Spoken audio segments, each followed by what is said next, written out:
మన రాష్ట్రంలో జరిగిన విద్యుత్ ఒప్పందాల్లో పెద్ద ఎత్తున అవినీతి జరిగిందని చెప్పి ముందు నుంచి కూడా మేము ఆరోపిస్తూ ఉన్నాం.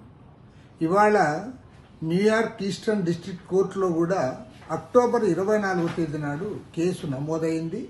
ఆ కేసులో గౌతమ్ అదానీ, సాగర్ అదానీలు వీరు పెద్ద ఎత్తున లంచాలు ముట్టజెప్పి ప్రత్యేకించి విద్యుత్ ఒప్పందాల్లో సెకీ ద్వారా వాళ్ళు లబ్ధి పొందారని చెప్పి కూడా ఇవాళ స్పష్టంగా చెప్తా ఉన్నారు. ఇందులో క్లియర్గా చెప్తా ఉన్నారు.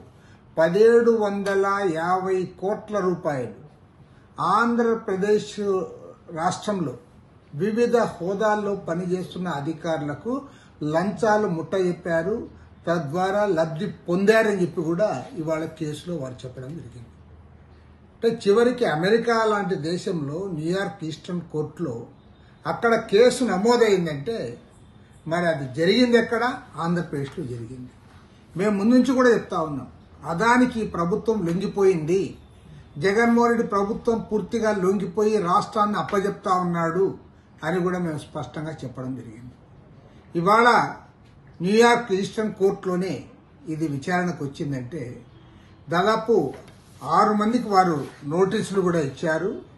అందులో గౌతమ్ అదానీ, సాగర్ అదానీ, వినీత్ జైన్, రంజిత్ గుప్తా, అదేవిధంగా సౌరభ్ అగర్వాల్, దీపక్ మల్హోత్రా అండ్ రూపేష్ అగర్వాల్ వీళ్ళందరిపైన కూడా కేసు నమోదైంది. వాళ్ళకు కూడా నోటీసులు ఇచ్చారు. కాబట్టి ఇవాళ ముఖ్యమంత్రి గారిని విజ్ఞప్తి చేస్తా ఉన్నా, ఇవాళ రాష్ట్రాన్ని అదానికి దోచిపెట్టడానికి జరిగిన ప్రయత్నాలన్నిటిపైన కూడా సమగ్రమైన విచారణ జరగాలి.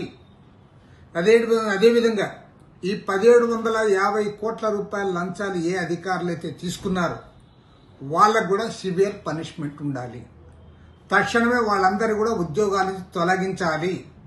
తర్వాత ఇందులో ఎవరెవరైతే ఇన్వాల్వ్ అయ్యారో వాళ్ళందరిపైన కూడా విచారణ జరపాలి, కఠినమైన శిక్షలు ఉండాలి. ఇవాళ వేల కోట్ల రూపాయల దోపిడీ జరుగుతోంది. ఈ దోపిడీ ఫలితంగా ఈ భారాన్నంతా కూడా ప్రజలు మోయాల్సి వస్తుంది, ప్రత్యేకించి విద్యుత్ వినియోగదారులు మోయాల్సి వస్తుంది.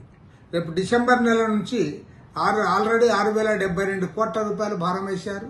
మరో 11,826 కోట్ల రూపాయల భారాన్ని మోపబోతా ఉన్నారు. ఒకవైపేం ప్రజలు భారాలు మోయాలి, వీరు మాత్రం దర్జాగా వేల కోట్ల రూపాయల లంచాలు తీసుకొని వారికి ఊడిగం చేసి అదానీలకు దోచిపెడతా ఉన్నారు. కాబట్టి ఇందులో ఎవరెవరైతే ఇన్వాల్వ్ అయ్యారో అధికారులు, రాజకీయ నాయకులు, ఆనాటి మంత్రులు, ముఖ్యమంత్రి ఇన్వాల్వ్ అంటే ఆనాటి ముఖ్యమంత్రి అందరిపైన కూడా విచారణ జరిపించాలి. ముఖ్యమంత్రి చంద్రబాబు నాయుడు గారు ఏమాత్రం చిత్తశుద్ధి ఉన్నా తక్షణమే హైకోర్టు సిట్టింగ్ జడ్జి చేత దీనిపైన విచారణ జరిపించాలని